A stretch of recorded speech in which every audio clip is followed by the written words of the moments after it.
Hello guys, അസ്സാം വലൈക്കും. അപ്പോൾ ഇന്ന് മെഹന്തി വീഡിയോസാണ് കാണിക്കുന്നത്. വീഡിയോസൊക്കെ ആദ്യമായിട്ട് കാണുന്ന കൂട്ടുകാരും ചാനൽ സബ്സ്ക്രൈബ് ചെയ്യാതെ കാണുന്ന കൂട്ടുകാരും ചാനൽ സബ്സ്ക്രൈബ് ചെയ്ത് സപ്പോർട്ട് ചെയ്യണേ. കൂടെ തന്നെ ഫ്രണ്ട്സിനും കസിൻസിനും മറ്റുള്ളവരിലേക്കൊക്കെ ഒന്ന് ഷെയർ ചെയ്ത് കൊടുക്കുകയും കൂടെ ചെയ്യണേ. ഈ ഒരു ഡിസൈൻ വരച്ചെടുക്കാൻ വേണ്ടിയിട്ട് ഇതുപോലെ ഒന്ന് കൈയിൻ്റെ ബാക്ക് സൈഡിൽ ഒരു ഷേപ്പ് വരച്ചെടുക്കുന്നുണ്ട്. ഇനിയിപ്പോൾ സർക്കിൾ മതി എന്നുണ്ടെങ്കിൽ അങ്ങനെ ചെയ്തെടുക്കാം, അതല്ല സ്ക്വയർ ആണെങ്കിൽ അങ്ങനെ ചെയ്തെടുക്കാം. നിങ്ങൾക്ക് ഇഷ്ടപ്പെട്ട ഷേപ്പ് ഏതാണോ അതൊന്ന് വരച്ചെടുക്കുക. ഞാനിപ്പോൾ ഇവിടെ ഇതുപോലെ നീളത്തിൽ വരുന്നൊരു ഷേപ്പാണ് വരച്ചെടുത്തിട്ടുള്ളത്. അതിനുശേഷം ആ ഒരു വരച്ചെടുത്ത ഷേപ്പിന് ഒരു ലെയർ കൂടെ ഒന്ന് ലൈൻ വരച്ചു കൊടുക്കുന്നുണ്ട്. എന്നിട്ട് ഈ വരച്ചെടുത്ത രണ്ടാമത്തെ ലൈനിന് മുകളിലായിട്ട് ഇതുപോലെ ഒന്ന് ഹംസ് വരച്ചെടുക്കുക. ആ ഒരു ഷേപ്പിൻ്റെ ചുറ്റിലും ഹംസ് ഒന്ന് വരച്ചു കൊടുത്ത ശേഷം ഉൾഭാഗത്ത് വരച്ച ലൈന് ഒന്നും കൂടെ ഒന്ന് കട്ടി കൂട്ടി എടുക്കുന്നുണ്ട്. ഇനി ഈ ഒരു ഷേപ്പിൻ്റെ ഉള്ളിലായിട്ട് മുകൾ ഭാഗത്തു നിന്ന് താഴോട്ട് നിൽക്കുന്ന രീതിയിൽ ഒരു സ്പൈറൽ വരച്ചു കൊടുക്കുന്നുണ്ട്. എന്നിട്ട് ആ ഒരു സ്പൈറലിന് മുകളിൽ ഹംസ് ഒന്ന് വരച്ചിട്ട് ഒരു ഫ്ലവർ ആക്കി എടുക്കുന്നുണ്ട്. അതിനുശേഷം അടുത്തൊരു സൈഡിലും ഇതുപോലെ തന്നെ ഒരു സ്പൈറൽ വരച്ചു കൊടുത്തിട്ട് അതിന് ചുറ്റിലും ഒന്ന് ഹംസ് വരച്ചെടുക്കുന്നുണ്ട്. ഇനി ഇപ്പോൾ ഈ വരച്ചതിൻ്റെ നേരെ ഓപ്പോസിറ്റ് സൈഡിലും ഇതുപോലെ തന്നെ ഒരു ഫ്ലവർ വരച്ചു കൊടുക്കുക. അതിനുശേഷം താഴ്ഭാഗത്തും നേരത്തെ ചെയ്തതിൻ്റെ ഓപ്പോസിറ്റ് വരുന്ന രീതിയിൽ ഒരു ഫ്ലവർ വരച്ചെടുക്കുന്നുണ്ട്. ഇനിയും ഗ്യാപ്പ് ഉണ്ടെങ്കിൽ അതിനനുസരിച്ചിട്ട് ഫ്ലവേഴ്സ് വരച്ചെടുക്കാം. ഏകദേശം ഓരോ ഗ്യാപ്പ് വരുന്ന രീതിയിലൊന്ന് ഫ്ലവേഴ്സ് വരച്ചെടുക്കുക. അതിനുശേഷം ഈ വരച്ചെടുത്ത ഫ്ലവേഴ്സിൻ്റെ ഒക്കെ മുകളിലായിട്ട് ഇതുപോലെ ഒന്ന് ഒരു ചെരിഞ്ഞ രീതിയിൽ ചെറിയ ചെറിയ ലീവ്സ് കൂടെ ഒന്ന് ആഡ് ചെയ്ത് കൊടുക്കുന്നുണ്ട്. ഇങ്ങനെ 4 ഫ്ലവേഴ്സിൻ്റെ മുകളിലും ഒന്ന് ചെയ്ത് കൊടുത്ത ശേഷം സെൻറ്റർ ഭാഗത്തായിട്ട് ബാക്കി വരുന്ന സ്പേസിൽ ഓരോ ഡോട്ട്സ് വീതം ഇട്ട് കൊടുക്കുന്നുണ്ട്. അതിനുശേഷം ഈ വരച്ചെടുത്തതിൻ്റെ താഴ്ഭാഗത്തായിട്ട് ഇതുപോലെ ഒരു സ്പൈറൽ വരച്ചു കൊടുത്തിട്ട് അതിലൊന്ന് 3 പെറ്റൽസ് ആഡ് ചെയ്ത് കൊടുക്കുന്നുണ്ട്. ഇനി അതുപോലെ തന്നെ മുകൾ ഭാഗത്തും ഒരു സ്പൈറൽ വരച്ചു കൊടുത്തിട്ട് അതിന് ചുറ്റിലും ഒന്ന് 3 പെറ്റൽസ് വരച്ചു കൊടുത്തിട്ട് ഒരു ഫ്ലവർ ആക്കി എടുക്കുക. അതിനുശേഷം അടുത്ത ഒരു സൈഡിലും ഇതുപോലെ തന്നെ ഒരു ഫ്ലവർ ഒന്ന് വരച്ചെടുക്കുന്നുണ്ട്. ഇങ്ങനെ ഒരേ ഗ്യാപ്പ് വരുന്ന രീതിയിൽ ഈ ഒരു ഷേപ്പിൻ്റെ ചുറ്റിലും ഇതുപോലെ സ്പൈറൽ വരച്ചു കൊടുത്തിട്ട് അതിന് മുകളിലൊന്ന് 3 പെറ്റൽസ് വീതം ആഡ് ചെയ്ത് കൊടുത്തിട്ട് ഓരോ കുഞ്ഞ് ഫ്ലവേഴ്സ് ആക്കി എടുക്കുന്നുണ്ട്. ഇനി ബാക്കി വരുന്ന സ്പേസിലും ഇതുപോലെ തന്നെ ഫ്ലവേഴ്സ് ഒന്ന് വരച്ച് കംപ്ലീറ്റ് ചെയ്ത് കൊടുക്കുക. ഒട്ടും വരക്കാൻ അറിയാത്ത കൂട്ടുകാർക്കും അതുപോലെ തന്നെ സിമ്പിൾ ഡിസൈനൊക്കെ ഇഷ്ടപ്പെടുന്നവർക്കും വരച്ച് പ്രാക്ടീസ് ചെയ്യുന്ന കൂട്ടുകാർക്കൊക്കെ എളുപ്പത്തിൽ തന്നെ ചെയ്ത് നോക്കാൻ പറ്റിയ ഡിസൈനാണ് കാണിക്കുന്നത്. അപ്പോൾ മാക്സിമം എല്ലാവരും വീഡിയോസൊക്കെ ഒന്ന് സ്കിപ്പ് ചെയ്യാതെ കാണണേ. ഇനിയിപ്പോൾ വീഡിയോസൊക്കെ ബോറടിക്കുന്നുണ്ടെങ്കിൽ 2x2 ഇട്ടിട്ട് വീഡിയോസ് കണ്ടാൽ മതി. അപ്പോൾ പെട്ടെന്ന് തന്നെ വീഡിയോസൊക്കെ കഴിയും. ഒത്തിരി പേര് വീഡിയോസൊക്കെ ഓപ്പൺ ചെയ്ത് നോക്കുന്നുണ്ടെങ്കിലും സ്കിപ്പ് ചെയ്ത് പോകാറാണ് പതിവ്. അതുകൊണ്ട് തന്നെ വാച്ച് അവറൊന്നും തീരെ കൂടുന്നില്ലേ. അപ്പോൾ മാക്സിമം എല്ലാവരും ഒന്ന് സ്കിപ്പ് ചെയ്യാതെ വീഡിയോസൊക്കെ ഒന്ന് കാണാൻ ശ്രമിക്കണേ. അതുപോലെ തന്നെ ഒത്തിരി പേര് വീഡിയോസൊക്കെ കണ്ടു പോകുന്നുണ്ടെങ്കിലും സബ്സ്ക്രൈബ് ചെയ്യുന്നില്ലേ. അപ്പോൾ ഒത്തിരി നേരത്തെ കഷ്ടപ്പാടിൻ്റെ ഫലമാണ് ഒരു കുഞ്ഞു വീഡിയോ ആയിട്ട് നിങ്ങളുടെ മുന്നിലേക്ക് എത്തുന്നത്. വീഡിയോ ചെയ്യുന്നവർക്കൊക്കെ അറിയുന്നുണ്ടാവും ഓരോ വർക്കിന് പിന്നിലും എത്രത്തോളം കഷ്ടപ്പാടുണ്ടെന്ന്. പല വർക്കുകളും 1 മണിക്കൂറും 1.5 മണിക്കൂറൊക്കെ എടുത്തിട്ടാണ് കംപ്ലീറ്റ് ചെയ്യുന്നത്. അപ്പോൾ മാക്സിമം എല്ലാവരും സപ്പോർട്ട് ചെയ്യണേ. ഇനി ഈ വരച്ചെടുത്ത ഡിസൈനിൽ ഇതുപോലെ ഓരോ 2 ഫ്ലവേഴ്സിൻ്റെ ഗ്യാപ്പിലും 3 ലീവ്സ് വീതം ഒന്ന് ആഡ് ചെയ്ത് കൊടുക്കുന്നുണ്ട്. അതിനുശേഷം ഫിംഗറിലായിട്ട് ഇതുപോലെ ഒന്ന് ഗ്യാപ്പ് ഇട്ടിട്ട് 2 ലൈൻസ് ഇത്തിരി കട്ടിയിൽ തന്നെ വരച്ച് കൊടുക്കുക. എന്നിട്ട് മുകളിൽ നിന്നും താഴ്ഭാഗത്തു നിന്നൊക്കെ ഇതുപോലെ ഒന്ന് ഒരു കുഞ്ഞു ലൈൻ വരച്ചിട്ട് അതിൽ ലീവ്സ് ഒന്ന് ഗ്യാപ്പിട്ടിട്ട് വരച്ചെടുക്കുന്നുണ്ട്. അതിനുശേഷം ഗ്യാപ്പ് വരുന്ന സ്പേസിലൊക്കെ ഇതുപോലെ ഓരോ ഡോട്ട്സ് വീതം ഇട്ട് കൊടുക്കുക. ഇനി അടുത്തൊരു ഫിംഗറിലും ഇതുപോലെ തന്നെ 2 ലൈൻസ് ഒന്ന് കട്ടി കൂട്ടി വരച്ചെടുക്കുക. ഉൾഭാഗത്ത് വരുന്ന സ്പേസിൽ ലീവ്സ് ഒന്ന് ആഡ് ചെയ്ത് കൊടുക്കുക. ഒരേ സൈഡിൽ തന്നെ വരച്ചെടുക്കണമെങ്കിൽ അങ്ങനെ ചെയ്തെടുക്കാം, അല്ലെങ്കിൽ ഓരോ ഫിംഗറിനും ഡിഫറെൻറ്റ് സൈഡിലായിട്ട് ലീവ്സൊക്കെ ഒന്ന് ആഡ് ചെയ്ത് കൊടുക്കുക. അതുപോലെ തന്നെ 3 ലീവ്സ് കൊടുക്കുന്നതിന് പകരം ലീവ്സിൻ്റെ എണ്ണം കൂട്ടി കൊടുക്കണമെങ്കിൽ അങ്ങനെ ചെയ്തെടുക്കാം. ഇങ്ങനെ കുഞ്ഞു കുഞ്ഞു ലീവ്സ് 3-4 ഭാഗങ്ങളിലായിട്ട് ഒന്ന് ചെയ്തെടുക്കുന്നുണ്ട്. ഇനി ബാക്കി വരുന്ന സ്പേസിൽ ഡോട്ട്സ് കൂടെ ഇട്ട് കൊടുക്കുക. ഇതുപോലെ തന്നെ ബാക്കിയുള്ള ഫിംഗേഴ്സും ഒന്ന് കംപ്ലീറ്റ് ചെയ്ത് കൊടുക്കുക.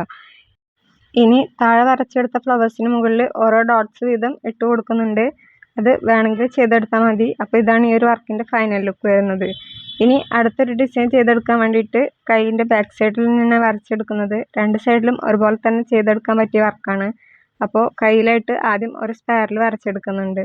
ഇനി ആ ഒരു സ്പൈറലിന് ചുറ്റിലും ഇതുപോലെ ഒന്ന് 4 പെറ്റൽസ് ആഡ് ചെയ്ത് കൊടുക്കുക. അതിനുശേഷം ആ ഒരു ഫ്ലവറിൻ്റെ സൈഡിലായിട്ട് അടുത്തൊരു സ്പൈറൽ വരച്ചെടുക്കുന്നുണ്ട്. എന്നിട്ട് അതിൽ 3 പെറ്റൽസ് ആഡ് ചെയ്ത് കൊടുക്കുക. ഇങ്ങനെ ഒന്നിനോട് ചേർന്ന് ഒന്ന് നിൽക്കുന്ന രീതിയിൽ 3 ഫ്ലവേഴ്സ് ഒന്ന് വരച്ചെടുക്കുന്നുണ്ട്. അതിനുശേഷം ഓരോ 2 ഫ്ലവേഴ്സിൻ്റെ ഗ്യാപ്പിലും ഇതുപോലെ ഒന്ന് ലീവ്സ് ആഡ് ചെയ്ത് കൊടുക്കുക. താഴെയുള്ള 2 ഫ്ലവേഴ്സിൻ്റെ ഗ്യാപ്പിൽ 3 ലേസ് വീതം ആഡ് ചെയ്ത് കൊടുക്കുന്നുണ്ട്. മുകൾ ഭാഗത്തുള്ള ഫ്ലവറിൻ്റെ ഗ്യാപ്പിൽ 2 ലേസ് ആഡ് ചെയ്ത് കൊടുക്കുന്നുള്ളൂ. ഇനി ആ ലേസിൽ നിന്ന് ഫ്ലവറിലോട്ടായിട്ട് വരുന്ന രീതിയിൽ ഇതുപോലൊന്ന് ഒരു റാ ഷേപ്പ് വരച്ചെടുക്കുന്നുണ്ട്. അതിനുശേഷം ഈ വരച്ചെടുത്തതിൻ്റെ ഒക്കെ ഔട്ട്ലൈൻ ഒന്ന് കട്ടി കൂട്ടി എടുക്കുന്നുണ്ട്. ഫ്ലവേഴ്സിനും ലേസിനും ഒക്കെ കട്ടി കൂട്ടി വരച്ച ശേഷം ഈ വരച്ചെടുത്ത റാ ഷേപ്പിൻ്റെ ഉൾഭാഗം ഒന്ന് ഫില്ല് ചെയ്ത് കൊടുക്കുകയാണ് ചെയ്യുന്നത്. പിന്നെ എപ്പോഴും പറയണം കരുതുന്നൊരു കാര്യമാണ്, ഈ ലൈവിലും ഷോർട്ട് വീഡിയോസൊക്കെ കാണുന്ന ടൈമിൽ വോയിസ് തീരെ സ്ലോ ആയിട്ടാവും കേൾക്കുന്നുണ്ടാവുക. അത് നോർമലി എഡിറ്റ് ചെയ്യുന്ന സൗണ്ടാണ്. ലോങ് വീഡിയോ ചെയ്യുന്ന ടൈമിൽ എഡിറ്റ് ചെയ്ത ശേഷം വോയിസ് ഒക്കെ കൊടുത്ത ശേഷം വീണ്ടും എഡിറ്റ് ചെയ്തിട്ട് സൗണ്ട് കൂടെ സ്പീഡിലിട്ടിട്ടാണ് അപ്ലോഡ് ചെയ്യാറ്. അപ്പോൾ അതുകൊണ്ടാണ് വോയിസിലൊക്കെ ചേഞ്ചസ് വരുന്നത്. എപ്പോഴും വീഡിയോസൊക്കെ കാണുന്നവർക്ക് ആ ഒരു ചേഞ്ചസ് മനസ്സിലാവുന്നുണ്ടാവും. അതുകൊണ്ടാണ് വീഡിയോയിൽ പറഞ്ഞത്. ഇനി നേരത്തെ വരച്ചെടുത്ത ലേസിനുള്ളിലൊക്കെ ഓരോ കുഞ്ഞു ലൈൻസ് കൂടെ ഒന്ന് ഇട്ട് കൊടുക്കുന്നുണ്ട്. അതിനുശേഷം നേരത്തെ വരച്ചെടുത്ത റാ ഷേപ്പിന് മുകളിലായിട്ട് 2 ലൈൻസ് ഒന്ന് ഓരോ ഗ്യാപ്പ് വരുന്ന രീതിയിൽ വരച്ചെടുക്കുന്നുണ്ട്. ഇനി ഈ വരച്ചെടുത്ത രണ്ടാമത്തെ ലൈനിന് മുകളിലായിട്ട് ഒരു ലീഫ് വരച്ചു കൊടുക്കുക. എന്നിട്ടൊരു കുഞ്ഞു ലൈൻ വരച്ചിട്ട് അതിൻ്റെ എൻഡിലായിട്ട് ഒരു ഡോട്ട് ഇട്ട് കൊടുക്കുക. ഇങ്ങനെ ഈ ഒരു ലൈനിൻ്റെ സെൻറ്റർ വരെ ഒരു ഭാഗത്തോട്ടും അതിനുശേഷം അടുത്തൊരു ഭാഗത്ത് നേരെ ഓപ്പോസിറ്റ് സൈഡിലോട്ട് നിൽക്കുന്ന രീതിയിൽ ലീവ്സും ലൈൻസൊക്കെ ഒന്ന് വരച്ച് കംപ്ലീറ്റ് ചെയ്ത് കൊടുക്കുക. ഇനി ഡിസൈൻ്റെ സൈഡിൽ വരുന്ന ഗ്യാപ്പിൽ ഇതുപോലെ 5 ലീവ്സ് ആഡ് ചെയ്ത് കൊടുക്കുന്നുണ്ട്. ഈ ഒരു ഡിസൈന് ഓപ്ഷനിലാണ്, വേണമെങ്കിൽ കൊടുത്താൽ മതി. അതിനുശേഷം നേരത്തെ വരച്ചെടുത്ത ഡിസൈൻ്റെ മുകളിലായിട്ട് ഒരു സ്പൈറൽ വരച്ചു കൊടുക്കുക. എന്നിട്ട് അതിനോട് ചേർന്ന് തന്നെ അടുത്തൊരു സ്പൈറലും കൂടെ വരച്ചു കൊടുത്തിട്ട് ഈ 2 സ്പൈറൽസിന് മുകളിലും ഇതുപോലെ 3 പെറ്റൽസ് വീതം ആഡ് ചെയ്ത് കൊടുത്തിട്ട് ഓരോ കുഞ്ഞു ഫ്ലവേഴ്സ് ആക്കി എടുക്കുക. എന്നിട്ട് ഈ വരച്ചെടുത്ത 2 ഫ്ലവേഴ്സിൻ്റെ മുകളിലും വീണ്ടും ഇതുപോലെ തന്നെ സ്പൈറൽ വരച്ചു കൊടുത്തിട്ട് പെറ്റൽസ് ആഡ് ചെയ്ത് കൊടുത്തിട്ട് ഒരു ഫ്ലവർ കൂടെ ആക്കിയെടുക്കുക. ഇപ്പോൾ സ്റ്റെപ്പായിട്ട് ഫ്ലവേഴ്സ് നിൽക്കുന്ന പോലെ ആയിരിക്കും കിട്ടുന്നുണ്ടാവുക. ഇനി ഒരു ഫ്ലവേഴ്സിൻ്റെ സൈഡിൽ 2 ലീവ്സും ഒരു കുഞ്ഞു ലൈനും കൂടെ ഒന്ന് ആഡ് ചെയ്ത് കൊടുക്കുന്നുണ്ട്. ആ ഒരു ഗ്യാപ്പ് ഫില്ല് ചെയ്യാൻ വേണ്ടിയിട്ടാണ്. ഇനി ഫ്ലവേഴ്സിനോട് ചേർന്ന് വീഡിയോയിൽ കാണുന്ന പോലെ 3 ലൈൻസ് വരച്ചിട്ട് ഈ ഒരു ഷേപ്പിൽ വരച്ചെടുക്കുന്നുണ്ട്. എന്നിട്ട് അതിന് ഒരു ലെയർ കൂടെ ലൈൻ വരച്ചു കൊടുത്ത ശേഷം അതിൻ്റെ 2 സൈഡിലും ഹംസ് ഒന്ന് വരച്ചെടുക്കുക. താഴ്ഭാഗത്ത് ആ ലൈനൊന്ന് കട്ടി കൂട്ടിയെടുക്കുകയാണ് ചെയ്യുന്നത്.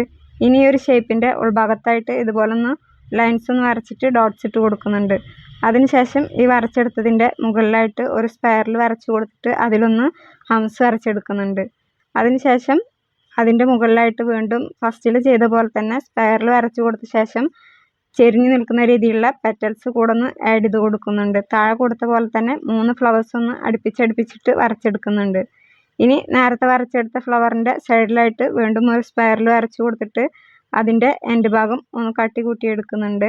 ബാക്കി വരുന്ന സ്പേസിൽ ഇതുപോലെ ഒന്ന് സ്പേസ് ഫില്ല് ചെയ്യാൻ വേണ്ടിയിട്ട് ലീവ്സും ലൈൻസൊക്കെ ഒന്ന് ആഡ് ചെയ്ത് കൊടുക്കുക. ഇനി ആ ഒരു ഫ്ലവറിനോട് ചേർന്ന് തന്നെ വീണ്ടും തൊട്ട് മുന്നേ ചെയ്ത പോലെ വീണ്ടും ഫ്ലവർ വരക്കുക. ഇതുപോലെ തന്നെ ലീവ്സും ലൈൻസൊക്കെ ഒന്ന് ആഡ് ചെയ്ത് കൊടുക്കുക. അതുപോലെ തന്നെ ഫ്ലവേഴ്സിൻ്റെ ഒക്കെ സെൻറ്ററിലായിട്ട് ഓരോ ഡോട്ട്സ് വീതം ഇട്ട് കൊടുക്കുക. എന്നിട്ട് ഫിംഗറിലായിട്ട് നേരത്തെ ചെയ്തെടുത്ത ഫ്ലവേഴ്സിൻ്റെ ഒക്കെ ഔട്ട്ലൈൻ ഒന്ന് കട്ടി കൂട്ടിയെടുക്കുന്നുണ്ട്. അതിനുശേഷം ഈ ഫ്ലവേഴ്സിൻ്റെ മുകളിലായിട്ട് താഴെ ചെയ്ത പോലെ തന്നെ 3 ലേസ് വീതം ഒന്ന് ആഡ് ചെയ്ത് കൊടുക്കുന്നുണ്ട്. എന്നിട്ട് ഈ വരച്ചെടുത്ത ലേസിൻ്റെ ഒക്കെ ഔട്ട്ലൈൻ ഒന്ന് കട്ടി കൂട്ടിയെടുക്കുക. ലേസിനുള്ളിലൊക്കെ ഓരോ കുഞ്ഞ് ലൈൻ കൂടെ ഒന്ന് ആഡ് ചെയ്ത് കൊടുക്കുന്നുണ്ട്. എന്നിട്ട് താഴെ കൊടുത്ത ഡിസൈനിന് മുകളിലായിട്ട് ബാക്കി വരുന്ന സ്പേസിലും ഇതുപോലൊന്ന് ഫ്ലവേഴ്സിൻ്റെ ഒക്കെ സൈഡിലോട്ടായിട്ട് നിൽക്കുന്ന രീതിയിൽ കുഞ്ഞു കുഞ്ഞു ലൈൻസും അതുപോലെ തന്നെ ലീവ്സും ഒന്ന് വലിപ്പം കൂട്ടിയിട്ട് ഫിംഗറിലോട്ടായിട്ട് നിൽക്കുന്ന രീതിയിലൊന്ന് വരച്ചെടുക്കുന്നുണ്ട്. ഇനി മിഡിൽ ഫിംഗറിന് താഴോട്ടായിട്ട് ഒരു കർവ് ചെയ്തിട്ടുള്ള ലൈൻ വരച്ചു കൊടുത്തിട്ട് ആ ഒരു ലൈനിലൊക്കെ ലീവ്സ് ഒന്ന് താഴോട്ടായിട്ട് നിൽക്കുന്ന രീതിയിൽ വരച്ചെടുക്കുന്നുണ്ട്. ഞാനിപ്പോൾ ഒരു 7 ലീവ്സ് ആഡ് ചെയ്ത് കൊടുത്തിട്ടുണ്ട്. അതിനുശേഷം ഏറ്റവും താഴെ വരച്ച ഫ്ലവേഴ്സിൻ്റെ ലീവ്സിൻ്റെ ഒക്കെ സൈഡിലും നേരത്തെ ചെയ്ത പോലെ തന്നെ ഗ്യാപ്പ് ഫില്ല് ചെയ്യാൻ വേണ്ടിയിട്ട് ലീവ്സും അതുപോലെ തന്നെ കുഞ്ഞു കുഞ്ഞു ലൈൻസൊക്കെ ഒന്ന് ആഡ് ചെയ്ത് കൊടുക്കുന്നുണ്ട്. ആ ഒരു ലൈനിൻ്റെ എൻഡിലൊക്കെ ഇതുപോലെ ഒന്ന് ഡോട്ട് കൂടെ ഇട്ട് കൊടുക്കുക. ഇനി ഇതുപോലെ തന്നെ ഫ്ലവേഴ്സിൻ്റെ ബാക്കിയുള്ള സൈഡിൽ വരുന്ന ഗ്യാപ്പിലും ലീവ്സും ലൈൻസൊക്കെ ഒന്ന് ആഡ് ചെയ്ത് കൊടുക്കുന്നുണ്ട്. അപ്പോൾ അതുകൂടെ കഴിഞ്ഞിട്ടുണ്ടെങ്കിൽ ഈ ഒരു വർക്ക് കംപ്ലീറ്റ് ആയിട്ടുണ്ട്. അപ്പോൾ ഇന്ന് ഇത്രയേ ഉള്ളൂ. ഇൻഷാ അല്ലാഹ് അടുത്തൊരു വീഡിയോ ആയിട്ട് വരാം. അപ്പോൾ സപ്പോർട്ട് ചെയ്യാൻ മറക്കല്ലേ. ബൈ.